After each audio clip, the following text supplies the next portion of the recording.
Itong hawak ko ngayon mga ka-agri ay isang D853 na manok, no? Or mas kilala na Rhode Island Red. So, ano ba ang gagawin natin dito?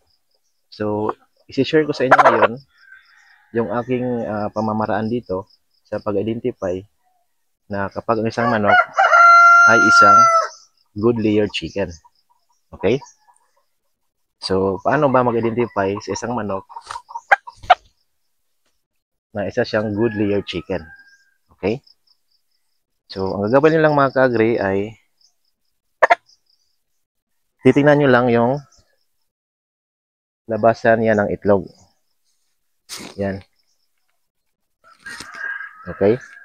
So, kapag itong dalawang daliri natin, itong hintuturo at saka itong middle finger, ay itatapat natin dito sa kanyang labasan ng itlog. At kapag ito ay magkasya dito sa labasan ng kanyang itlog, ibig sabihin nito mga ka-agri, ay isa siyang good layer chicken na manok. Okay? So kapag isa lang na daliri yung pasok dito sa kanyang labasan ng itlog, yung manok na yan ay bad layer chicken. So yun yung palatandaan ng isang manok ay isang good layer chicken mga ka-agri. So alam niyo na yung gagawin nyo kapag bad layer chicken yung manok mo. So bilhan mo na ng ahos at saka bombay.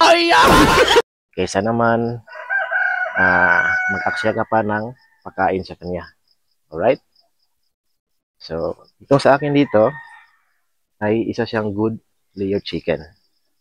Dahil kasya itong dalawang daliri ko pag itapat ko dito sa kanyang labasan ng itlog. So, ito isang D853 or mas kilala na Rhode Island Red.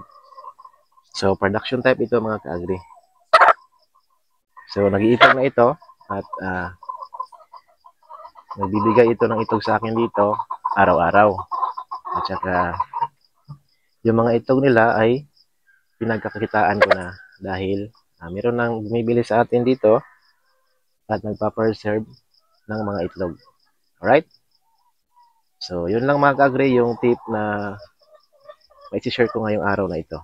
Maraming salamat sa inyo mga ka-agri sa pag-subscribe dito sa ating channel na Agri Pinoy Post. At maraming salamat. God bless! Ingat!